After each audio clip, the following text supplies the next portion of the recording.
During an interview with Patrick Bet-David, Raytheon whistleblower Eric Hecker reveals that he is likely an unwitting asset for the CIA. But you're saying you've never been involved with CIA, you've not done anything with DIA, that's not something you've done in the past before? I've never been directly employed by any of those companies, alphabet agencies, however you want to title them.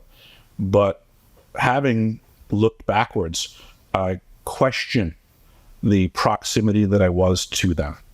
I may have been some sort of unknown asset, but I can tell you that certainly I was involved in peculiar activities 24 hours a day. Through his billionaire handlers, Hecker was sent to Antarctica as a plumber and given full security access. He claims to have seen directed energy weapons that are capable of creating earthquakes, and seems unaware of the obvious, that he was sent there by his billionaire handlers to do exactly what he's doing now, saying that the government is creating earthquakes. It's interesting to note that even though they happen constantly and are often devastating, there is no official public earthquake reporting.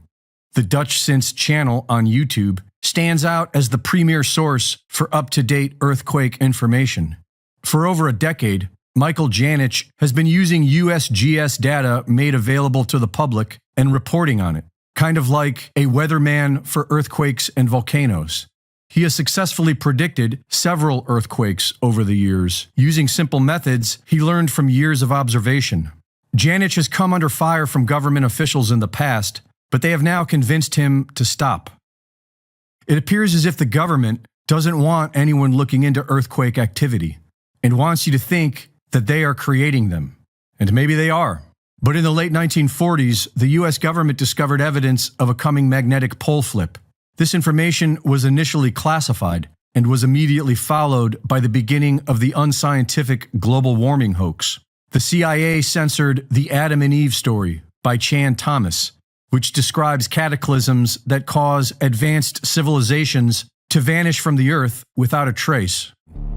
According to official records from commander of Project Nanook, Major Maynard White, the US government discovered in the late 1940s that the Earth undergoes major magnetic flips about every 10,000 to 12,000 years, which causes the surface of the Earth to catastrophically shift in the space of one day. This information was officially kept from the public. The mysterious Great Pyramid of Giza was built with dimensions that memorialize the golden ratio, pi, and the speed of light, and along with the Sphinx forms a working clock of the Great Year. The Great Year is the astronomical cycle of the equinoxes around the ecliptic, a cycle that repeats just about every 26,000 years, leading many to speculate that the cataclysm is a somewhat fixed event in this cycle of time. Many researchers believe that the Great Pyramid, along with several other ancient structures that memorialize the Great Year, were built to warn us about the recurrent cataclysm.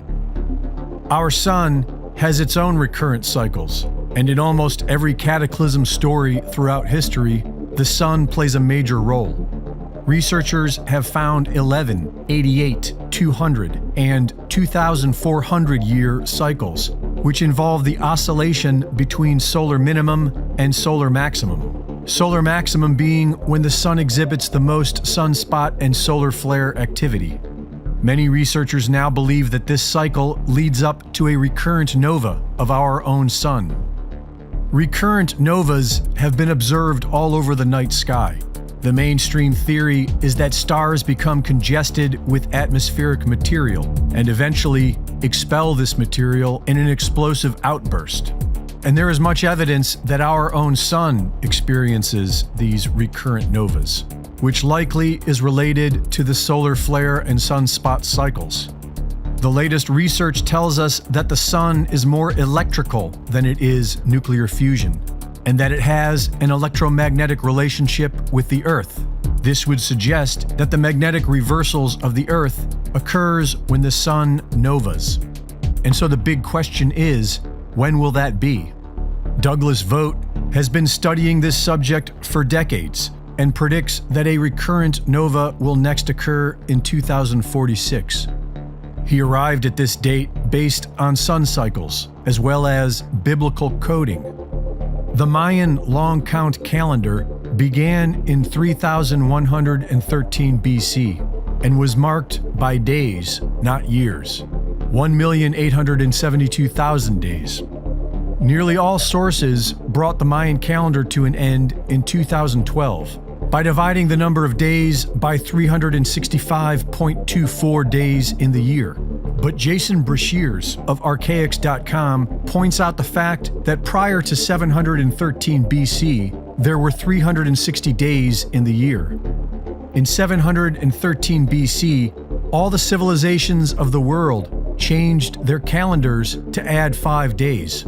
In Persia, these extra 5 days became known as the bad luck days. In ancient Mexico, the useless days. And for the ancient Maya, the unlucky days. When we adjust accordingly, we have 864,000 days before the calendar change and 1,008,000 days after, which brings the Mayan calendar to an end in 2046. This also raises the question, what happened in 713 BC? According to the Bible, 86,000 people were killed by an angel that year, followed by God moving the sun by 10 degrees. Perhaps one of these cataclysms occurred that year. Ben Davidson of Suspicious Observers has been closely analyzing all this scientific data, and based on the rate of decline of Earth's magnetic field, he concludes that the solar nova will occur between 2040 and 2060. And Suspicious Observers, who have been covering this subject for years, is saying that we are in it right now. It is important we review the 2 recent studies confirming that we did have a mini geomagnetic excursion in the middle of the Holocene about 6,000 years ago, first found in China and then confirmed in volcanic flows in Russia. We have added it to the list of officially confirmed excursions in recent history. We do appear to have magnetic changes on the planet every 6,000 years. There are several studies one could look to for the fairly perfect lineup of these geomagnetic changes on Earth, with major environmental disasters, including the peaks of species extinction. And there's no mystery as to why. The magnetic field of Earth, which protects our planet from space radiation, weakens tremendously in these excursions and becomes misaligned with the poles, leading to major influx of space energy to Earth. NASA scientists and others declared in the year 2000 that we had lost 10% of the magnetic field since the middle of the 1800s, and the ESA SWARM magnetic field mission upgraded that number to 15% in their 2010 mission report and update. 10% lost in 150 years, and then another 5% lost in only a decade. That's serious. And several subsequent studies confirmed that the magnetic field has begun changing faster and faster, all pointing to one inevitable conclusion. The cycle is not only due again, but it's happening. And it doesn't take thousands of years, and no, it's no small matter for the Earth and the creatures that live here. That there are technologies at the South Pole Station that people can't even consider that exist on this planet. Like what? Directed energy weapon systems is something that people need to get into their vocabulary fast. The IceCube neutrino detector is not simply a passive listening device as presented for the science that they're claiming it to do. It also has the capacity to transmit. There are embedded in the ice what are called digital optical modules, DOMs. They're about the size of a basketball. The array embedded in the ice is 1 kilometer by 1 kilometer by 1 kilometer. It is the world's largest telescope. And now, because we have proven that it can transmit, it's the world's largest directed energy weapons system. It is responsible for the earthquakes in Christchurch, New Zealand in 2011 on the front end of the year. How do you know for a fact that that was responsible for that? Because I was present and I have gone over this with the pertinent people that I will not be releasing their names. Okay. But I was on the team, let's just say, and I've confirmed this. Well, I've provided documentation from the actual manufacturer's specs. So this unit was constructed, operated, and maintained by the University of Wisconsin, and just like every other device on the planet, whether you're driving an M1 Abrams tank or operating the IceCube neutrino detector, there's operator's manuals that tell you how things work. Right there in that information, free for everybody to find. I found it myself. I was directed to find it, I'll put it that way, and release this information. And it states very clearly that each one of these DOMs can transmit at 2,047 volts each. So these are currently the facts of life. How do you know? I mean, how do you?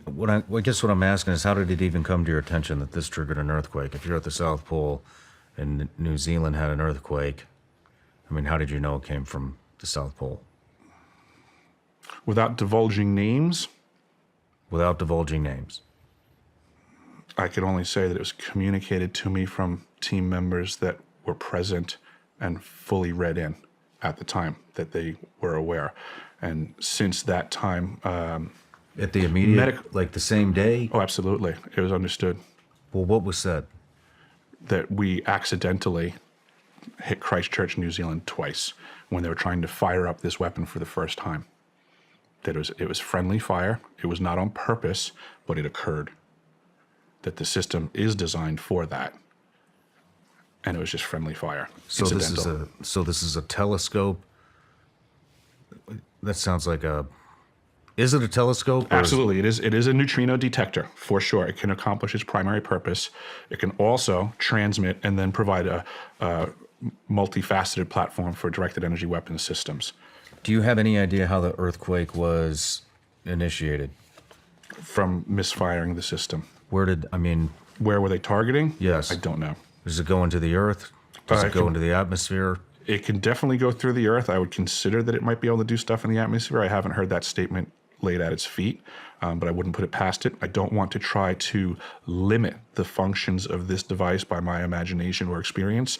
I believe that's one of the problems with directed energy weapons is they are not like standard weapons of old where you have a gun and a particular caliber bullet, you pull the trigger and it does one thing. These platforms are way more complex than that. They do a lot of things. What else do they do? Excuse me. This system, additionally, in regards to the neutrinos, it detects the neutrinos that are apparently coming off of the new exotic propulsion systems for either off-world UFOs or reverse-engineered stuff on our planet. What is neutrino? Neutrino is a near massless particle that goes at, close, or beyond the speed of light. It is so small that it can pass between the electron shell and the nucleus of pretty much every atom on the planet. And the capacity of being detected at the South Pole Station when the neutrino impacts the nucleus of the water molecule of the ice in the glaciers at the pole, a reaction occurs. The nucleus and the neutrino become destroyed. A muon is created and ejected, and a blue flash of light known as Cherenkov radiation flashes in the ice. And that's what the DOMs, the digital optical modules, are detecting. That's their primary purpose as presented.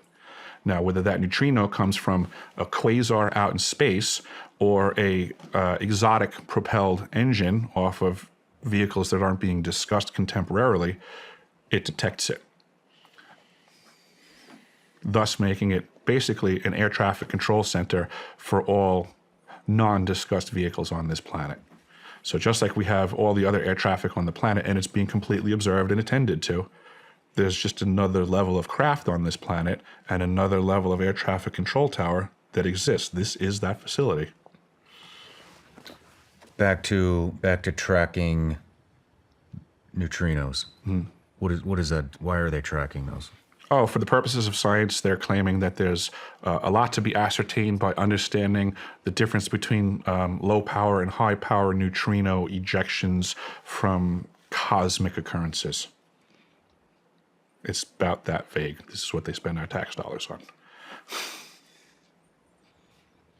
Let's talk about what else do they do? The device is also for faster than light communications, quantum entangled communications at great distance. In, I guess it was the late 80s or early 90s, Gary McKinnon hacked NASA. And he found the list of the off-world space fleet and the captains of the ships respectively. We have a fleet out there. If we have a fleet out there, we need to communicate with them. This is that facility. Can you explain quantum entanglement communications? Yes, I don't think most people understand what I'm about to say anyway, but I will. The way quantum entanglement works is that you can take two particles, quantum entangle them, and then take those two particles and move them at any distance in the cosmos. And let's just say, for example, if you quantum entangle two electrons and you have them spinning in the same direction, and then you take one of those electrons and you shoot that thing out 100,000 light years from the original. If you then rotate the spin on the one electron, if you modify it so that its spin changes, the quantum entangled electron at any distance will simultaneously, in no time, switch its rotation also because they're quantum entangled. So these communication systems are taking advantage of this aspect of quantum mechanics that most people can't wrap their heads around. And this is what they're utilizing. It's just the new level of science that affords us the ability to communicate at any distance instantaneously. I've heard about this. I've tried to dig into it, and it's hard to understand. It is hard to understand. It would be my best way to put it is that when electricity first came out, it was very hard for a lot of people to understand what Nikola Tesla was getting at. But everyone was using it before they even understood it. And this is just where we are right now. It's just a new technology. It's a new conversation. People don't have to understand it yet. They just have to realize it's real. What other kind of things can this? Oh boy. Voice to skull technology. This is also in the foray of directed energy weapons. What is that? The ability to, let's just say, throw your voice into your head or my voice into my head, or allowing algorithms that now they can blanket a whole geographical area and they can make everybody change their thoughts. They can, I use the term intrusive thoughts. Back to that fork in the road analogy. If you find yourself where you have to make a decision about something, next thing you know, you catch yourself kind of having an argument in your head with your own voices. Well, the ability to add another one of your voices in there, but have it controlled by somebody else's microphone, so to say, is a very powerful tool. And I think this is a weapon of war that we are seeing happen to everyone around us. The Department of Defense recently started initiating protocols for their employees, their agents, to discuss Havana syndrome-like symptoms. And on that list is that their agents are hearing voices in their head.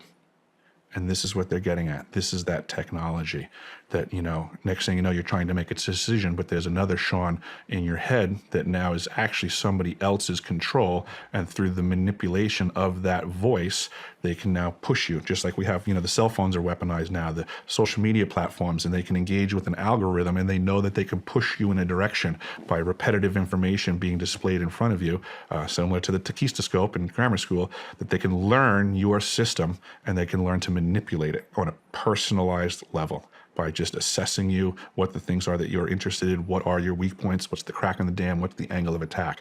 And it's through repetition and access. These are simply electromagnetic impulses in your head. It's not that they can't be read, it's not that they can't be copied, and it's not that they can't be just replayed with somebody else's control. I mean, I could get a voice changing thing and I could sound like you if I wanted to. I could call you on the phone, I could call your loved ones, and I could pretend I'm Sean.